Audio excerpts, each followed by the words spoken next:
Le nord de la Côte d'Ivoire appartenait aux Burkinabés. D'après les activistes burkinabés, on écoute, après on va répondre à cet illettré. Quand on veut bien regarder la même Burkina, ça arrive sans Bouaké. Ok? Quand on veut bien même regarder la carte de la Côte d'Ivoire, le Burkina, ça prend tout le nord là jusqu'à Bouaké. Tout ça là, ça part au Burkina.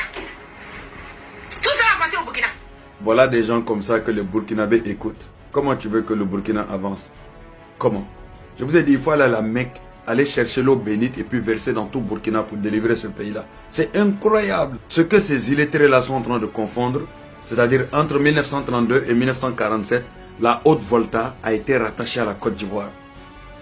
Oui, la Haute-Volta a été rattachée à la Côte d'Ivoire. C'est-à-dire qu'il y avait toujours la Haute-Volta, mais l'administration et tout ce qui va avec était géré en Côte d'Ivoire. Je ne sais pas s'il y avait des gens, des intellectuels dans ce pays-là à cette époque-là, mais en tout cas, l'administration et tout était géré en Côte d'Ivoire. C'est-à-dire que le Burkina était rattaché à la Côte d'Ivoire. Sauf que quand tu es une illettrée comme ça, là, tu confonds tout, tu mélanges tout, tout simplement. D'ailleurs, même c'est qui encore?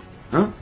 N'importe quel Wouloufato qui se lève parle mal de la Côte d'Ivoire. N'importe quel Wouloufato qui se lève raconte des bêtises sur la Côte d'Ivoire. Et puis j'ai remarqué, il n'y a que des illettrés et des ignorants qui ne prennent jamais le temps d'aller se renseigner, qui viennent, soi-disant ils sont dans un combat contre la Côte d'Ivoire.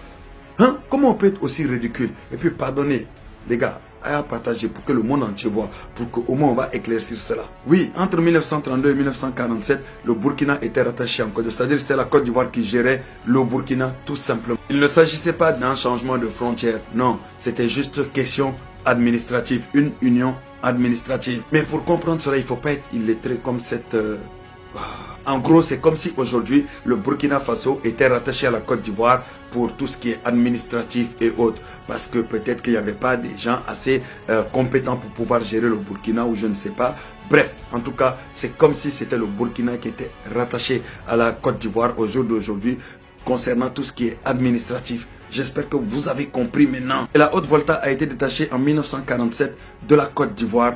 Tout simplement. Mais malgré tout cela, Bouaké a toujours été là où il est. Le nord de la Côte d'Ivoire a toujours été là où il est. Les frontières ont toujours été là où ils sont tout simplement. À un moment, il y a eu peut-être un petit bruit, mais les anciens ont réglé cela. Et les frontières, c'est-à-dire que...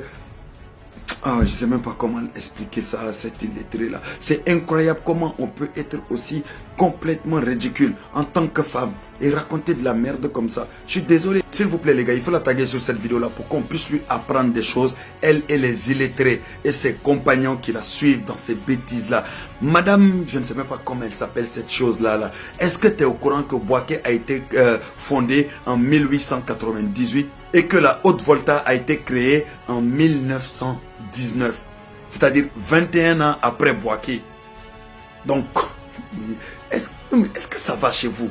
Est-ce que tu es au courant que la Côte d'Ivoire a été créée en 1893 et que la Haute-Volta a été créée en 1919? Est-ce que tu es au courant de cela? C'est-à-dire 26 ans après. Quand vous ne connaissez pas l'histoire, il serait mieux d'aller vous renseigner au lieu de vous ridiculiser comme ça devant le monde. Je vous ai dit, les activistes de ces gens-là sont tous des illettrés. Et ils savent où ils font leurs bêtises là. Car les gens qui les suivent aussi sont des illettrés tout simplement. Voilà pourquoi à cette heure-ci, on les voit continuer à crier comme ça. Franchement, il faut vraiment être ridicule pour raconter ce genre de bêtises-là. Et que dans tout un pays, il n'y a personne qui se lève et puis te dit non, excuse-moi, mais tu racontes des conneries. Hein? Il faut aller te renseigner avant de raconter des conneries comme ça. J'ai jamais vu des gens aussi ridicules et pathétiques. Franchement, vivre dans le mensonge. Et c'est pour cela que vous n'arrivez pas à avancer. Arrêtez de vivre dans le mensonge. Arrêtez de vous inventer des vies. Arrêtez de créer des conneries tout simplement. Et si tu te demandes pourquoi la Haute-Volta, qui est le Burkina aujourd'hui, a été rattachée à la Côte d'Ivoire, c'est tout simplement parce que la Haute-Volta était pauvre, avec peu de ressources,